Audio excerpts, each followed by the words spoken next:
You know the feeling. You pull a fresh, incredible-smelling batch of hop spread rolls right out of the oven. You're fully expecting that delightful bakery-style crackle, right? But instead, you're met with a pale, leathery, and just completely soft crust. Ugh, it is so frustrating, especially after you spent all that time kneading, proofing, and waiting around. You followed the recipe to the letter. The inside crumb is perfectly fluffy, but the outside, it's just missing that satisfying crunch. Well, welcome to today's explainer, because today we are going to fix exactly that. We're going to completely demystify the science of crust formation, giving you the ultimate foolproof guide to getting perfectly crispy hops bread rolls. And we're doing this specifically for a standard home gas oven. You absolutely don't need any fancy industrial bakery equipment for this. You really just need to understand a few clever little technique tweaks. So here's our roadmap for this explainer. We'll start with the quest for crunch, then dive into the science of steam. Next, we'll cover prepping your hops rolls, walk through the two-stage bake, and finally wrap up with a crucial cooling phase. Let's get into it. Section 1. The quest for crunch, and exactly what makes a crust. Okay, so because hops bread behaves a whole lot like a lean yeast bread, getting that crispy crust relies entirely on mastering three things: heat, steam, and surface moisture. But honestly, a lot of our standard home baking habits are actually sabotaging that crust. For instance, are you brushing your rolls with an egg or milk wash before they bake? Well, that adds fat, which softens the exterior. Are you baking at too low of an oven temperature? You're going to get a pale finish. Baking without any steam at the very start, that is a one-way ticket to a leathery chew. Or maybe you're cooling your rolls covered under a towel, or just leaving them sitting in the hot pan. That actually traps moisture and ruins all your hard work.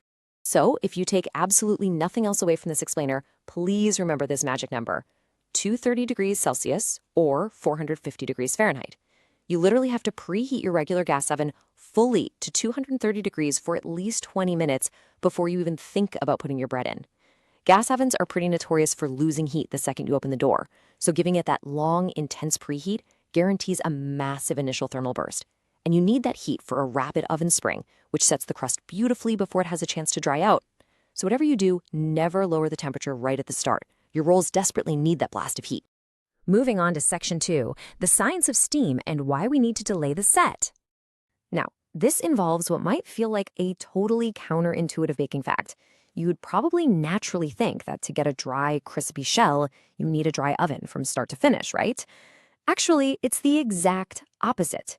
You need intense moisture at the very beginning. Steam during baking actually delays the crust from setting. It keeps the surface of the dough nice and hydrated and pliable, and this allows your hops rolls to expand rapidly in that crazy 230-degree heat. Once the roll is fully expanded, the steam is removed, and only then does the exterior dry out into a perfectly crisp, crackly shell. Without steam, the crust sets way too fast, preventing that expansion and leaving you with a thick, soft exterior. Section 3. Prepping your hops rolls and finding the sweet spot. Okay, so when you're prepping your standard size rolls on a lined or lightly greased baking tray, here is a really surprising fact for the home baker.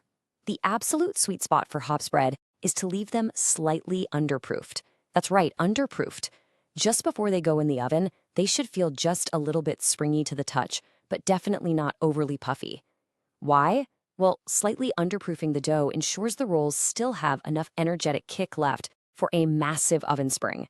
This is literally the secret to ensuring they get incredibly crispy on the outside while staying super soft and fluffy on the inside. And right before baking, you face a critical choice. A simple water wash, meaning just lightly brushing or misting the dough with plain water, creates a beautifully crispy shell with a really nice rustic shine. A fat wash, on the other hand, which means egg, milk, butter, or oil, actively softens the crust. That needs directly to a pale or leathery finish. I know your instinct might be to brush them with butter for extra flavor, but fat is the enemy of a crisp exterior. If you want a crust that actually crackles, you have to skip the fat wash entirely. Just stick to plain water. You can even add a light dusting of flour if you're going for that artisan rustic look. Section 4. The two-stage bake. Steam early, dry heat late. Because standard gas ovens are naturally very dry environments, we have to manually introduce steam, and we have to do it fast. So here is your exact execution plan. Step 1. Slide your tray of rolls right onto the middle rack. Step 2. immediately pour 3/4 of a cup of hot water into a metal pan that you've kept completely empty and preheating on the bottom rack. And step 3, close the oven door quickly. Seriously, this is a race against time. You need to trap that steam inside before the gas oven's natural ventilation whisks it all away. So this 2-stage bake really breaks down into 2 very distinct phases. Phase 1 is all about expansion. For the first 9 to 10 minutes, you keep the environment steamy and the temperature at a roaring 230 degrees Celsius. Once that time is up, the crust has expanded as much as it possibly can. Now, you switch to phase 2, and this is where we set the color and the crunch. You carefully open the oven, remove the steam pan, or just briefly crack the door to vent all that steam out. Then you reduce the temperature slightly to between 210 and 215 degrees Celsius. You bake in this dry environment for another 9 to 11 minutes until the tops are a deep, rich golden color, definitely not pale, and the rolls feel nice and light when you lift them. And right at the tail end of that second phase, I have a highly recommended pro tip for you for what we call the final crisp boost. For the last 3 minutes of your bake, crack the oven door slightly open and just wedge a wooden spoon right in the gap. This ingenious little trick actually mimics a professional bakery deck oven. It vents out the very last bits of residual moisture from the oven chamber, which dramatically sharpens the crust into a perfect crunch without overbaking the delicate interior. It's a total game changer. Section 5, the crucial cooling phase. Don't ruin it now. Listen, the baking process absolutely does not end when the tray leaves the oven. Cooling completely uncovered on a wire rack allows all that internal residual steam to escape safely into the air. But if you cool your rolls covered with a cloth, or if you leave them sitting on the solid baking pan, you're trapping that internal moisture. As the rolls cool down, that trapped steam migrates straight into the crust you literally just spent 25 minutes perfecting, and it will instantly soften it. So get them off the tray immediately. Never wrap them, and please, do not stack hot rolls on top of one another. All right, let's bring this all together so you're fully prepared for your next baking day. Here is your foolproof checklist for standard hops bread rolls in a gas oven. Number 1, a hot oven, preheated at 230 degrees for a full 20 minutes. 2, steam early, using a hot metal pan on the bottom rack. 3, absolutely no fat or sugar wash on top, just stick to plain water. 4, dry heat at the end to set a beautiful deep golden color. And 5, proper, completely uncovered cooling on a wire rack.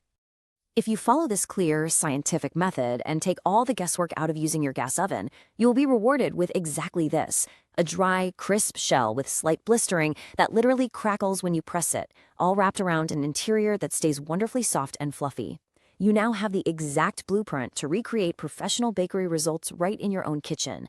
So the only question left to ask is, are you ready to put this scientific method to the test on your very next Tree of Halls